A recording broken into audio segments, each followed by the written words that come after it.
listening to Philly Who, the podcast that tells the stories of the doers, thinkers, and performers of Philadelphia. My name's Kevin Schmidlin, and today I'm talking with Todd Carmichael, the co-founder and CEO of La Colombe Coffee Roasters. La Colombe was founded as a small cafe in Rittenhouse in 1994, and today features 30 cafes across the country. Todd also invented the Canned Draft Latte, which in only 1 year was found in 60% of all U.S. stores. In addition to being a coffee whisperer, Todd is also a renowned explorer who's hosted a show on the Travel Channel and holds the world record for the fastest solo trek to the South Pole. Now it's getting to be 100 below, so the sat phones go down, the stove's barely working because you've climbed up to 14,000 feet too. And you're just seeing this thing and you're thinking to yourself, I'm going to die in view of the pole. In this episode, you'll hear how Todd discovered his love of coffee and of world travel by working at a startup that you've probably heard of. So I found this job dragging grain sacks around in a warehouse. But on the names of these sacks were Rwanda, Burundi, Uganda. And that was a little company that had 3 cafes. It was 1982 and it was called Starbucks. And in this first episode of a 2-part series, you'll hear what it was like to open La Colombe in Rittenhouse in the mid-90s when coffee shops really weren't a thing. Oh, back then it was terrible. I mean, everyone came in with this look like they felt sorry for us. They would go, what do you mean there's no salads, no chili, there's no soups? They're like, no, we have coffee. All this and more about Todd Carmichael, his record-setting trek of Antarctica, and the beginnings of La Colombe Coffee, right now on Philly Who. I'm your host, Kevin Schmidlin. Stay tuned.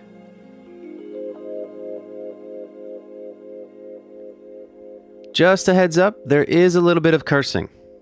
Actually, there's a lot of cursing, so you've been warned.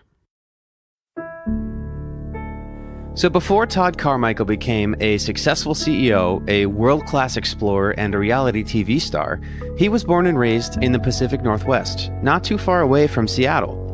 There, he would be introduced to coffee by working for early-stage Starbucks in a warehouse. This time was so impactful for him because it gave him a glimpse of the big, exciting world outside of his home. Until that point, he lived with his single mother who had him at a very young age and raised him without the presence of Todd's father, who Todd wouldn't even meet until years after his birth. I saw him for the very first time when I was about 11, and I saw him on TV. He was on a game show. It was just before passing. And it was like bowling for furniture or something. It was the craziest thing. My mom brought me to this little black and white TV I'll always remember. And she pointed at it, and I said, hey, that man has Grandpa's name. And she said, that's your father.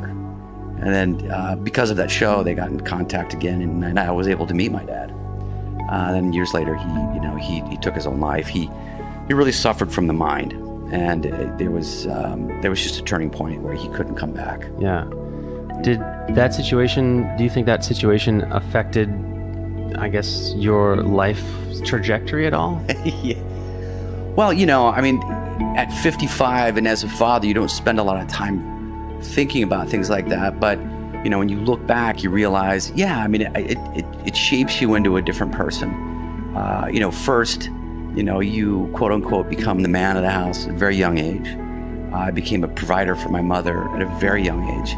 It required that I be more responsible than the people around me. It also makes you a person who's always searching for that reference.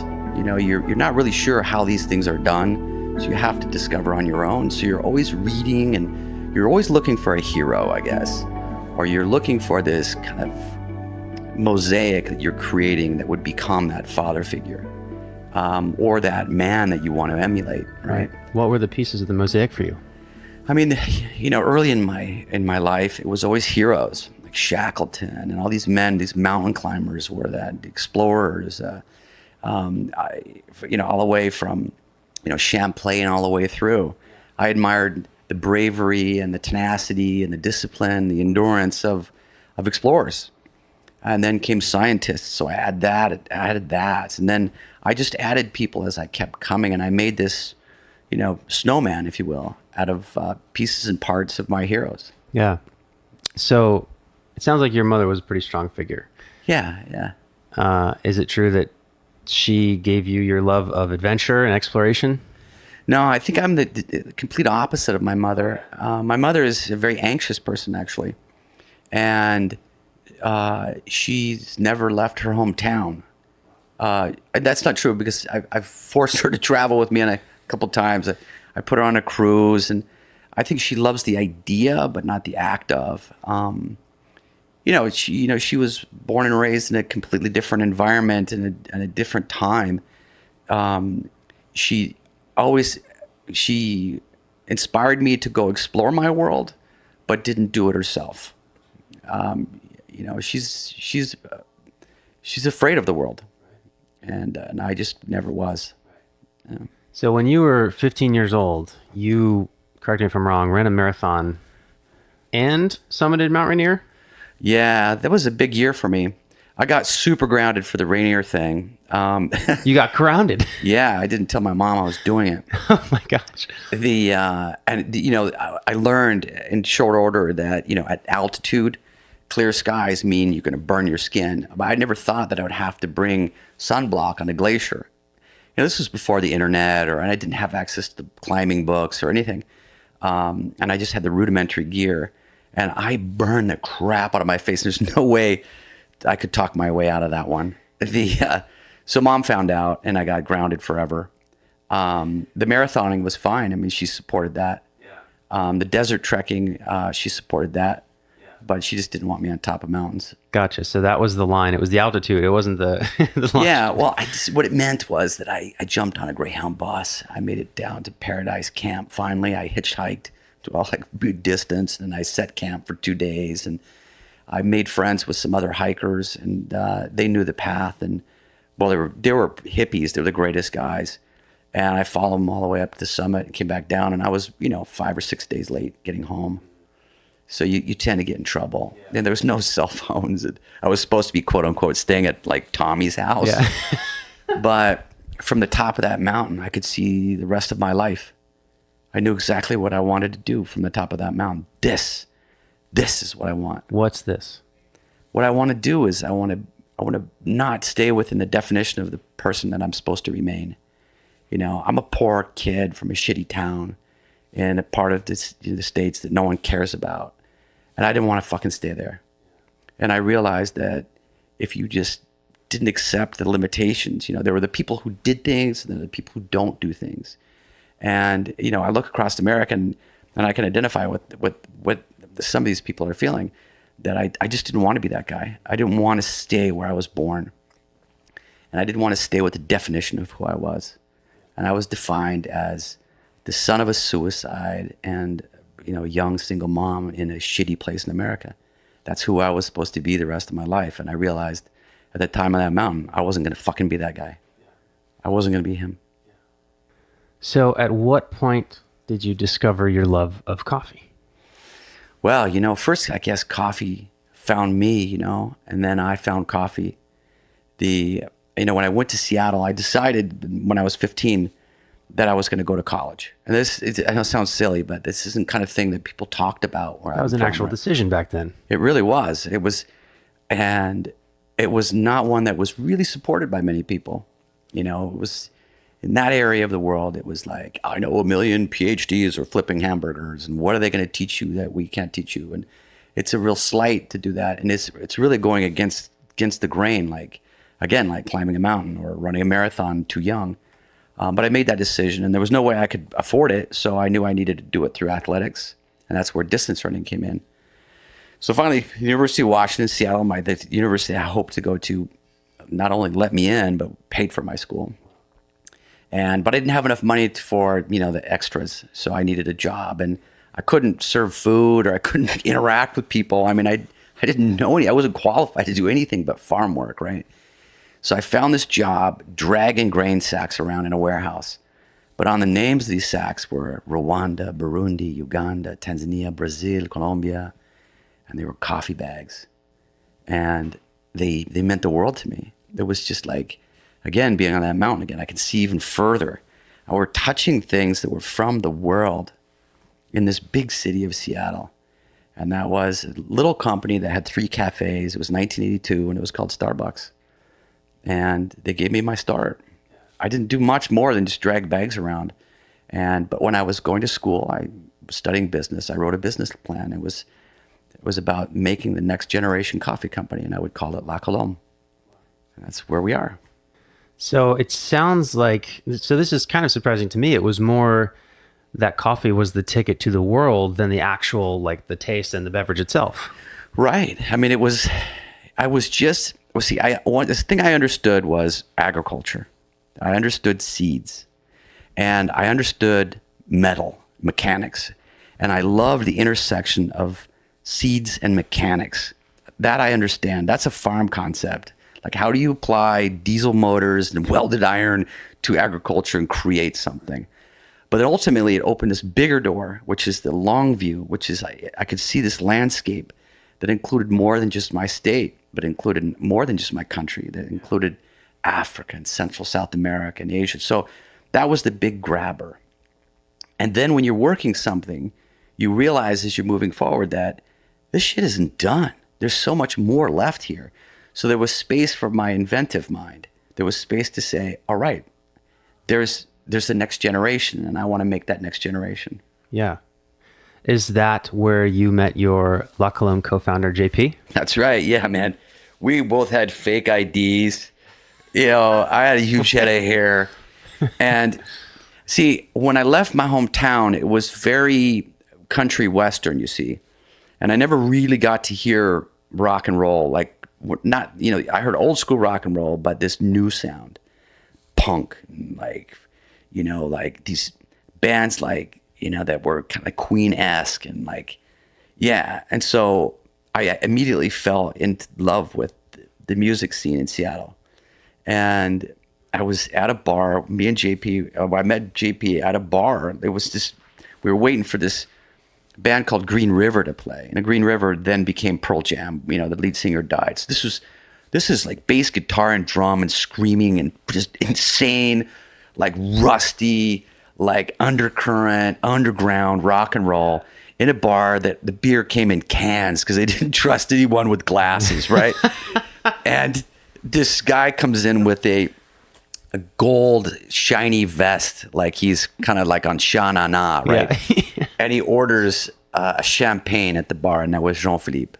And I said, dude, are you that Jean? I said, are you Jean-Pierre, that roaster at Torrefazione Italia? And he goes, yeah, my name is Jean-Philippe. And we became fast friends then. And that was like 1984, 85. Okay. Yeah. So that's 84, 85. La Colombe's first shop was in 1994 in Rittenhouse. Right. So did you spend some time with JP just vibing about coffee, or is that when you went and just sort of went on your own and traveled the world? Yeah. So yeah, I spent some time, finished my degree. I did a little bit of, I studied tax law. So I needed to do a little bit of that. I did for a big firm, you know, wore the red tie to work. And I wanted to taste what that world was like. Did you not like the taste? I didn't. No, because I knew it wasn't, you know, see, every farm kid or every kid like me that goes to college, they treat it like a vocational school. You can't go and just study something because you want to better yourself, which I kind of regret. But you know, you just get set up with this idea that you're gonna go through this experience and you're gonna get one shot to get a job that you can provide for a family, right? And so I thought, tax law, that's really hard. I love doing hard shit, and I did it. And I practiced it, but I didn't like who I was. And I knew that there was that world out there, you know, and taking a week holiday for the rest of my life wasn't going to be enough. So I jacked in my job. And a week later, I landed in France.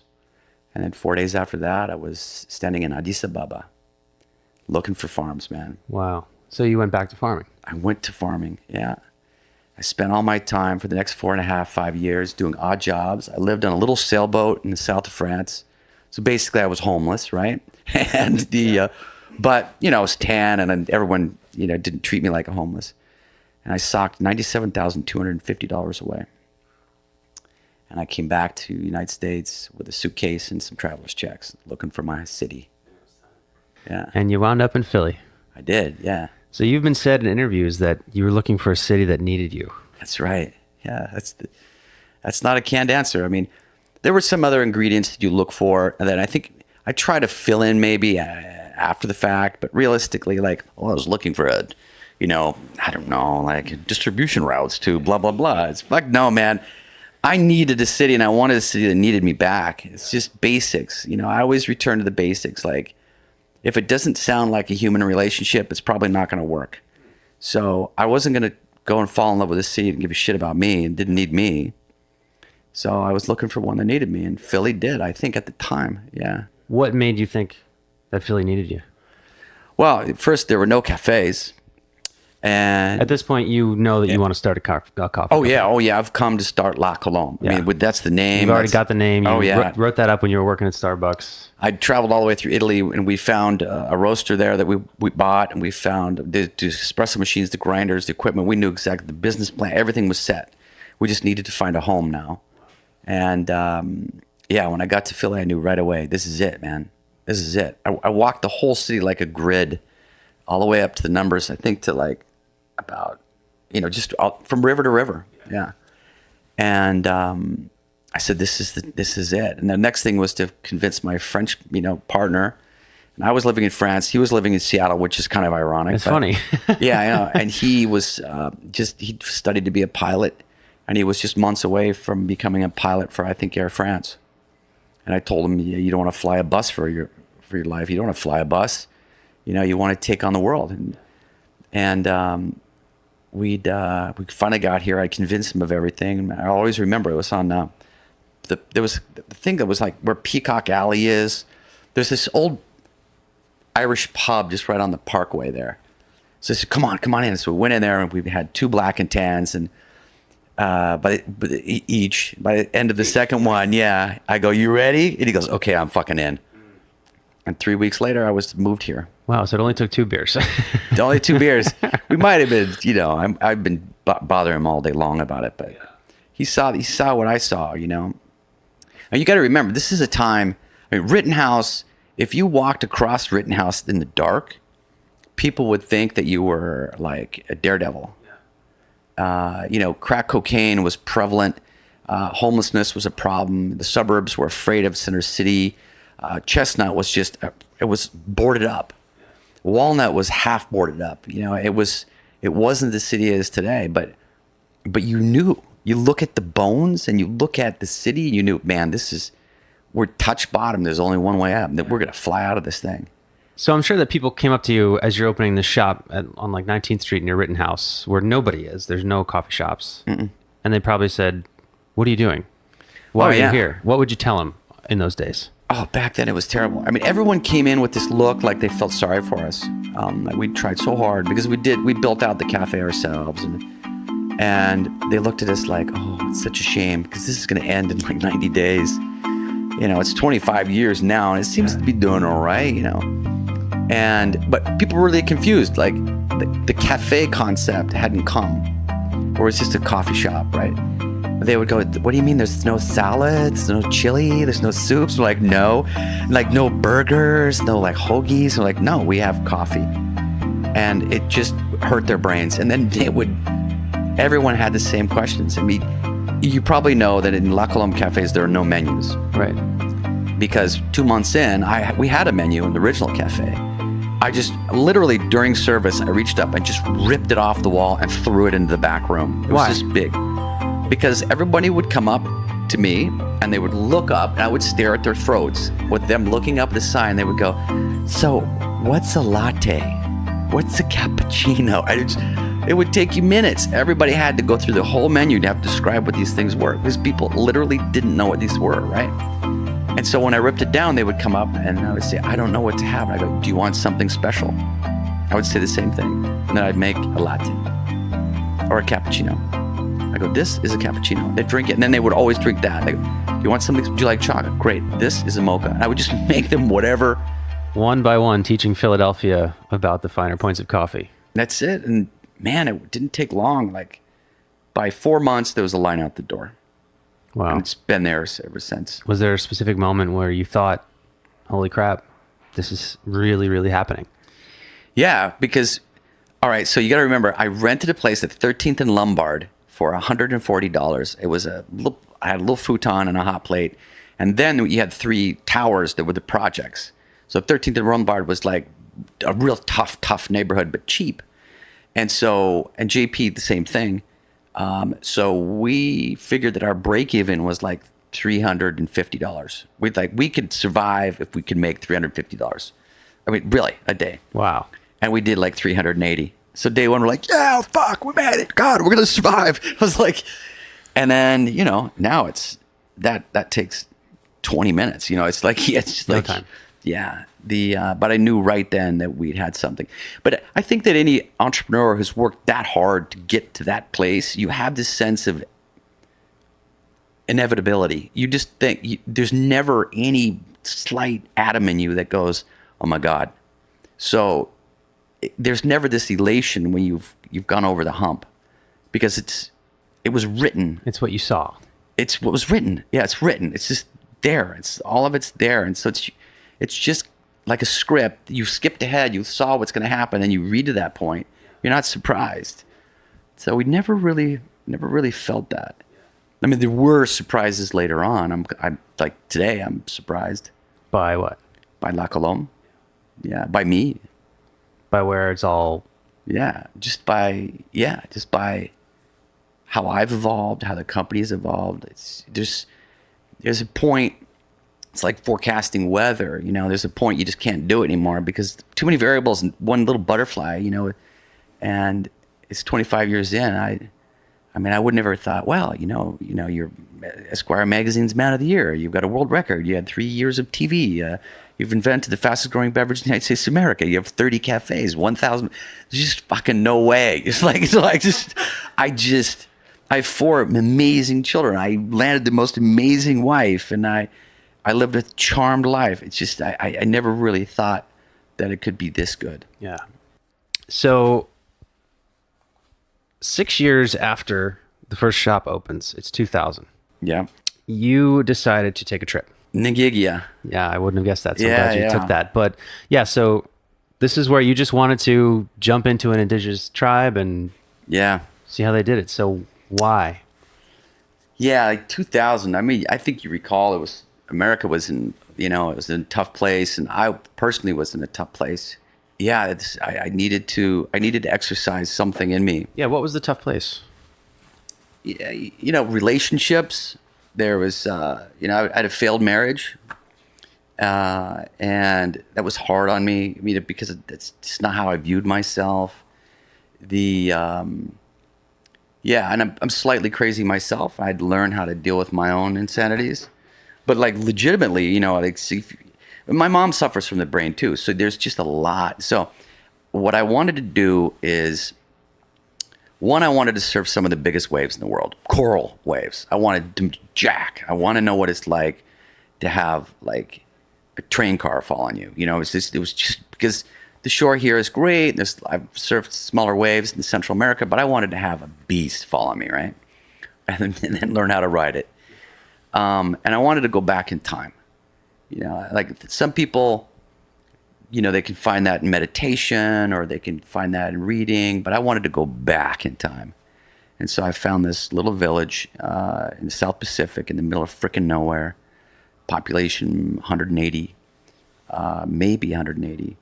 Everyone makes their own homes and everyone fishes their own food, and there's no kept animals. There's no roads. You hack through a jungle, and I lived there for I think 3 months, right? How did you find this place? First, I found the wave, and then I found the island. Yeah. Okay. The wave's called King Kong, and it's called King Kong for a freaking reason. Yeah? Yeah. Oh, my God. The first time you see it, you're sitting on its shoulder. You just feel like, it's like, that 3 feet away is like stepping into a jet stream. It's like, oh, my God, the most violent beast on the world. And I spent time drifting. I spent time surfing. And I came back with a clearer idea about where I should take myself and my company. Yeah. So what sort of lessons did you learn while living there? Was there any perspective change that you particularly remember happening? Yeah, I think you realize that the center of your life and the center of your company is people. It's the human element. And that helped in creating the company because but legitimately putting people at the very center And then you surround that with innovation and curiosity. You always add a degree of adventure to it. And then ultimately what you can learn about people who live in nature is that it's also about the planet. And I came back and I would never buy any coffee from that point on. There wasn't shade grown. It really shifted my thinking about coffee. And it re-upped my interest in making sure that people were at the center.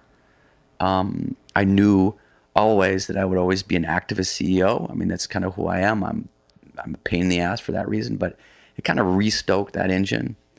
And then it also reminds you that you have many lives. Like there was the life, if you have, let's say, a failed marriage, or you fail at something and that's important to you, that you remember that you have multiple lives, because by month 3, living with, in a sarong, right, and surfing hard, this was a different life now. I couldn't even remember the guy anymore. So it occurred to me that, you have the opportunity to reset the stakes and restart anytime you want. And so I did. So the way you applied these lessons when you returned was change your sourcing, right? Yeah, there was just a lot of stuff. It wasn't that I marched back and said, this is what I've decided while away. But it just, it changed my spirit in a way that I started looking at the world a little differently. And it was an important phase. Early on in the company, JP and I worked 7 days a week, 12 hours a day too, which is not great on relationships. It also taught me how to continue to be a beast like I am. Like I still work like an animal, but how to stop working. And I needed to learn that because, at 15 years old, when I decided I was going to be an All-American distance runner, I was going to go to the University of Washington. I had never stopped a day, ever, never stopped. And then those 3 months, I think it was actually 4 even, it might have been 4 months, I was forced to stop. I'd fished all the fish, I've surfed all the waves, the tide's out, there's fuck all to do. Guess what? It's just you. Okay, you gonna stop now? Right, and it taught me how to stop. Can you remember a particular day or time in that period where it kind of struck you and you looked around and said, wow, it's great to stop? Yeah. Or it's even, because it kind of relates to something else. Antarctica is that you can stop, but it doesn't mean you're stopped. There is the moment when you realize, oh my God, I've stopped. And that's, the engines aren't full speed ahead. Like I can sit on a sofa and read a newspaper and be at full speed. But can you sit on a sofa and be at 0 speed? It's a very hard thing when you've been running from things or running at things or your whole life. When I'll jump to another thing, and like when everyone asks me like, how hard was it? The hardest part about walking across Antarctica, let's say you get there and you survive, you live, okay? The hardest part is once you've hit the pole, because for 2 months there's on the ice 14 hours pulling a 300-pound sled uphill. There's a chant in your mind is saying, go, go, go, go, right? Every second is used. And when you touch it, what happens is the voice keeps saying, go, go, but there's nowhere to go. And it does that for 4 or 5 more months. Even when you're stopped, you're not stopped. So it's that learning how to stop that fucking voice. And, right? And the Gigia was the very first time the voice stopped. And I was like, oh God. Oh shit. And it took maybe a month and a half for it to stop it. Maybe 2. Yeah. So let's talk about Antarctica. Okay. Yeah. This was 2008, correct? Yeah, that's right. 2008. So you go on the journey to Nagigia, and that kicks off a solid decade of excursions, right? Oh, dude. Yeah. That's the truth. Yeah. Yeah. So I went tracking elephants in the deserts of Namibia and tagging them and tracking on foot, like both elephants and rhino, and then collaring primates and what else? Then it was deserts for a long time, some mountains, then Antarctica, 100 miles in Antarctica in 2004, 400 or so miles in 2007 and the whole shebang in 2008. Yeah. So all these trips, I mean, these don't sound like coffee sourcing trips. Nope. So these are just you discovering the world, discovering yourself. Yeah. I guess I was trying to see what was at the bottom of me. Yeah. Yeah. Yeah. I've always wondered, side note, how do you feel when you hear Philadelphians complain about the weather? Hey, yeah. I'm the same, man. If you're not pulling 300 pounds, behind you, really, you've got your motor full throttle, it's colder than shit. I don't like it. I mean, I really don't. My wife makes fun of me. I will not get in a swimming pool that's below 90 degrees. It's like, I'm not going in freezing cold water. But you hung out in Antarctica and in the hottest deserts in the world. Yeah. Like I can deal with 100 below. But it always depends on what you're wearing, but really what your mindset is. If you're in the everyday Western world, mindset of just a coffee guy, you can't take the cold. Yeah. You have to transform yourself. That's really interesting. Both physically and mentally be a different human. And once you've made that, then it doesn't matter how cold it is. Do you think that everybody has it in them to do that? Yeah. Yeah, I do. Yeah. I think everyone has a beast inside them. And it takes a while for the beast to come out. But when that beast takes over, man, oh my God, it's a thing of beauty. You're just like this little doll that's sitting on it, like one of those shelf elves. That's the real you. It's sitting on the shoulder of the beast. And the beast does not take any shit. He does not slow down. He doesn't care. And he can go on and on. He has no idea what boredom is. He has no idea what making a mistake is. And you cannot compromise with the guy. No way. You can't. The beast he's a freak of nature. It's just getting that damn dude back in the box is the hard problem. Yeah. Well, sometimes you can't be the Hulk. Sometimes you got to be Bruce Banner. You really do. If you want to live a normal life and, not tear through you got to put him back in the box once in a while. So you hulked out in Antarctica in 2008. You wound up setting the record. World record, that's right. Well, first dude in history to do it solo, and then break the team record. Okay, so 39 days, 7 hours, 49 minutes. Yeah. Mm-hmm. Was that a goal on the outset to break the record, or was that an accident? You want to hear the honest truth? Okay, it started out with, I'm going to be the first guy to do it solo. Okay, that was big. That's a big deal because... And most people think that it's irrational to even try because to break trail yourself, all that time is, you do it 2 hours, you think you're going to lose your mind. It's really a frustrating thing to do. So to do it 14 hours a day for 50 or 60 days is rough. And I was giving an interview, and I don't know if you've noticed this about me, but I don't really filter all that much because if you're trying to get at the truth, then sometimes I surprise myself with the truth, right? But sometimes I say dumb shit, right? Okay, and this was one of those cases where I went, I'm going to be the first man to ever cross Antarctica solo by foot. Pause, count to 2, and I'm going to break the world record. I just tagged that thing on, right? And I don't know why I said it. Maybe it was like the beast trying to get out. But then once it was said, then I had to do it. Now you have to. Yeah, you had to do it. Yeah. So did you have a moment where you were like, oh shit, what have I done? Oh, yeah. And that happens a lot. At that particular moment, no. I think it was actually Lauren said, why did you throw the world record thing in there? You're a freak. And I was like, I know. I got over my skis on that one. And then I started doing the math, and then I started doing the calculations for the food. And then, I knew I was physically ready. I just needed some good luck. And I had some really bad luck. But then I overcame the bad luck and just squeaked under it. And I was done. What was the bad luck? Got to hear about that. Well, everyone who's ever been across Antarctica goes on 2-meter-long skis. You have to wear skis because if not, you're going to post hole, and on 2, you're going to die because you're going to fall in the crevasses. There's so many of them. And I did do that 8 miles in. It's 700 miles, and 8 miles in, bam, I lost my skis. So I had to post hole the rest of the way. Now, I had work schedules set up for, I think my shifts were like either 10 hours a day. It was like, 9 or 10 hours a day. So, what is it? 692 miles in ski boots. It's hard. So then I had to push that to 14 hours a day to make it happen. And then, you're expelling more energy. Now, remember, your you're eating 9,000 calories a day, but you're burning 14. So you're losing about almost 2 pounds of weight a day. And so it's a race of attrition. So I left at 221 pounds and arrived at 163 pounds. And there's a point where you lose so much body mass, you can't keep yourself warm anymore.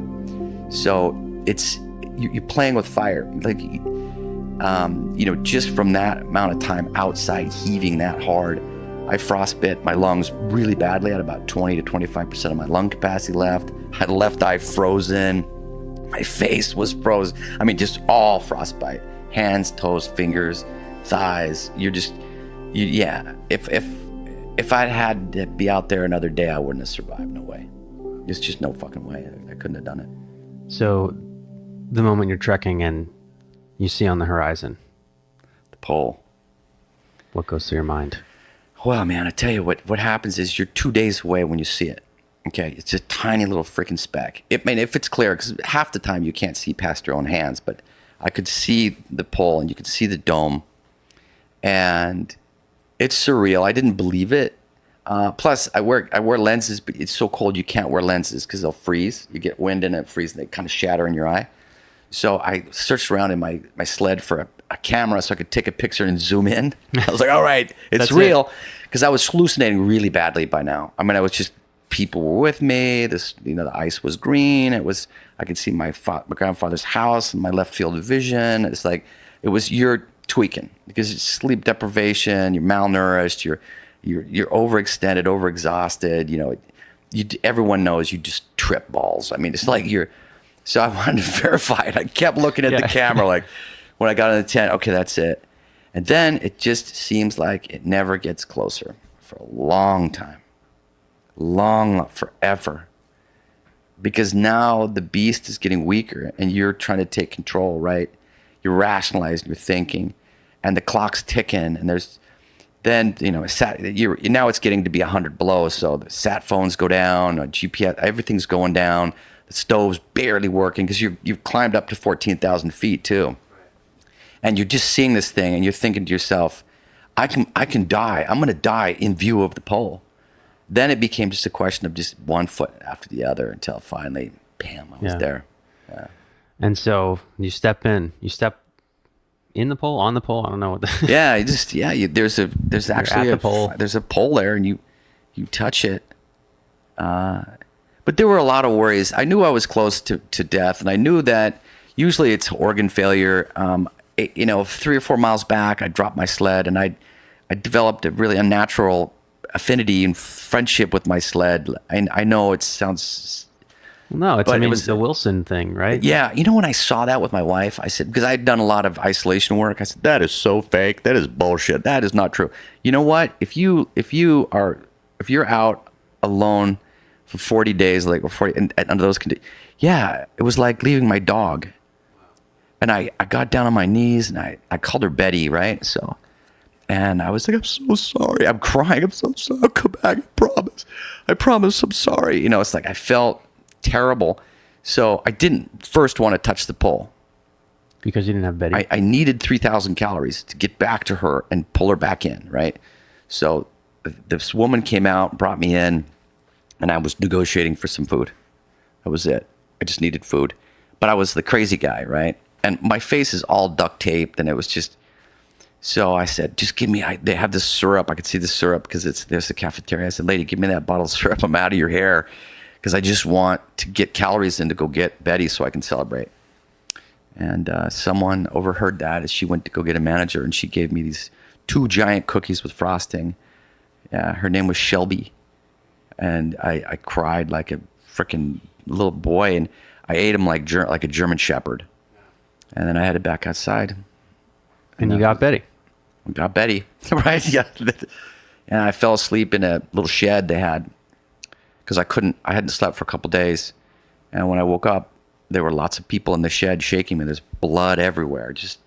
And I was just coughing up all this blood. I had vessels that were bursting in my lungs. And they brought me in and started giving me, drugs to bring me back. Because there's a little, not a hospital. What do you call those? It's like a little clinic inside there. They don't want you in that building. It's just for scientists, right? But there was just one condition: is if someone's life were in danger, they'd bring them in. So they'd anticipated. They thought mine was, and were they expecting you? I imagine they were expecting you. I got this little Russian guy to drop me on the edge of the pole. He was, when he dropped me, he was not sober, and I don't know if he was that reliable.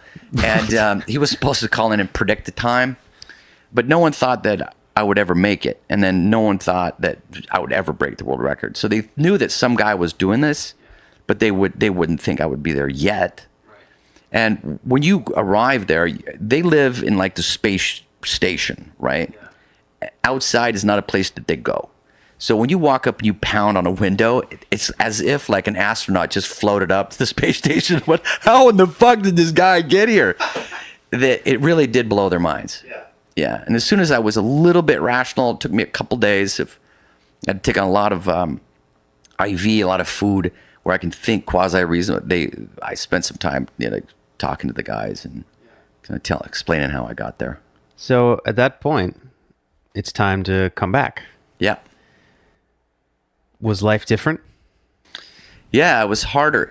A couple things happened. So 10 days from the pole, I talked to my wife on the SATCOM phone, and she said, we're going to be parents. And we were in the process of becoming adoptive parents, and we knew that we wanted more than one child.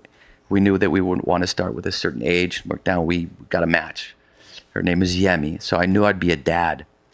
So I had that in my mind. And this was 10 days after the pole? No, before I got to the pole. Oh, so you were out. You were trekking when you got I was there. News. Yeah, there's a sat phone, and at a certain time of the day, this Russian satellite comes over. You can connect into it.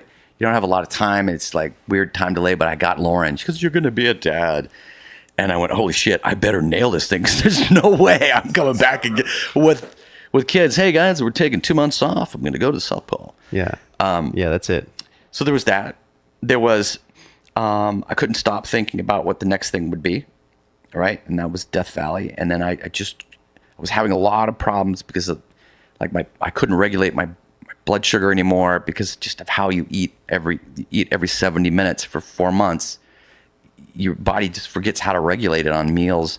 So I couldn't sleep completely. And I was just having loads of nightmares for months because the beast voice just wouldn't stop, So that I had a lot of going. Yemi came home and it all went away. I mean, when I went to Ethiopia, I got my little girl and I brought her home. All that shit just disappeared. But the next 4 months were really troubled for me. There's no celebrating. I never enjoyed it. I mean, I enjoyed doing it. I never got the joy of doing it, of having done it. Yeah. So yeah, is having your name in the record books and, sort of having the stories to tell worth all of that? I think, well, what happened from that is all right, I tell you where that kind of came. It's like, one is defying who you are. It's really important for me to defy who I am.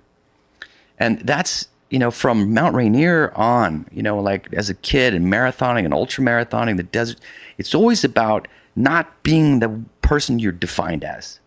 It's pushing beyond that, right?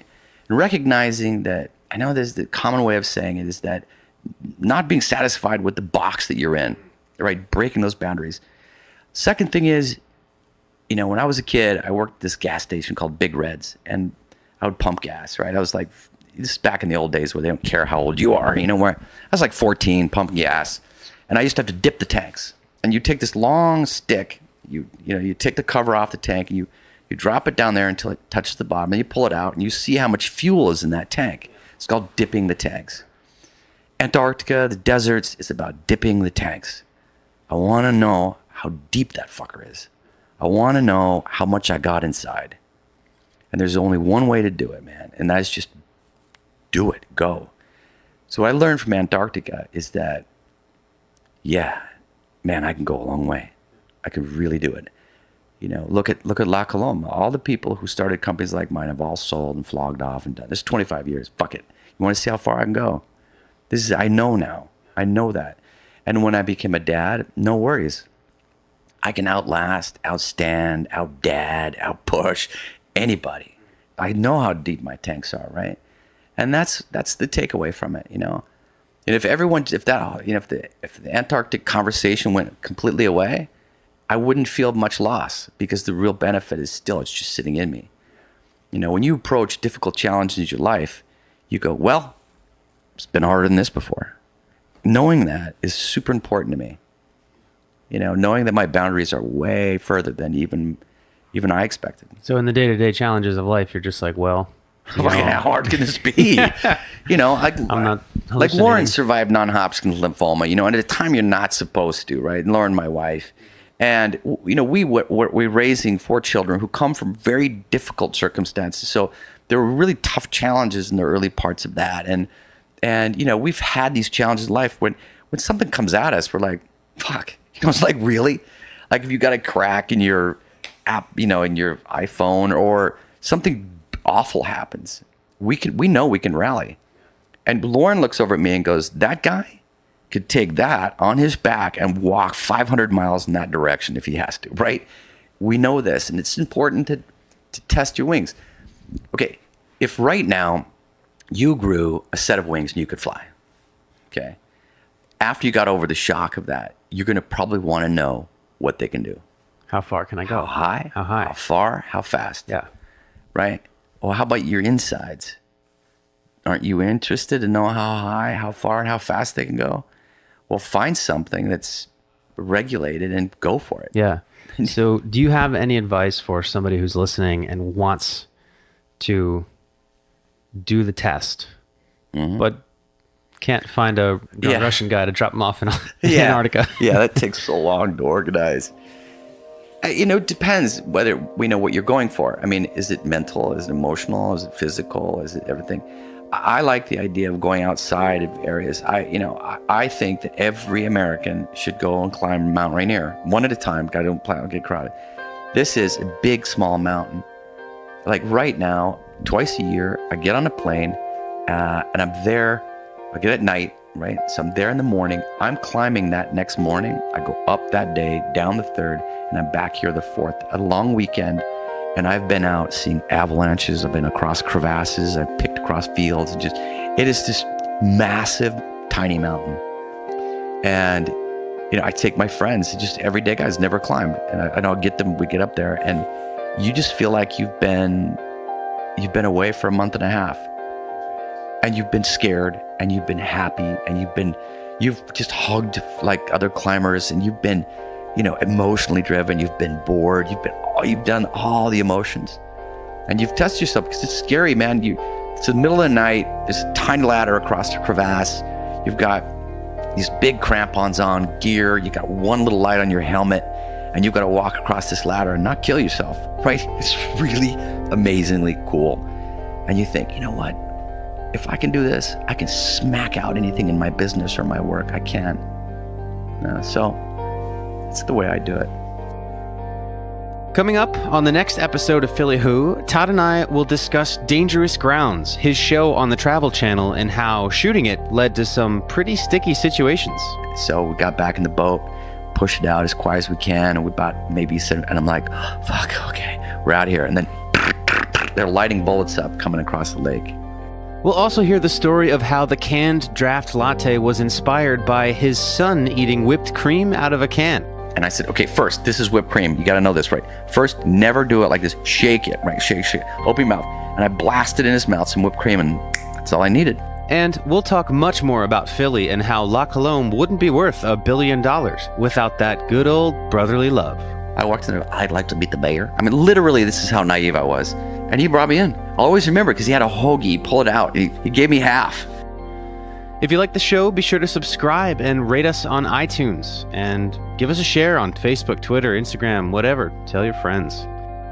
Feel free to hit up @PodPhillyWho on Twitter and Instagram with feedback, suggestions, ideas for guests. And of course, you can always find more info at podphillywho.com. Music by Lee Rosevere, podcast artwork by Lauren Carhart. For Philly Who, my name is Kevin Schmidlin. See you next week.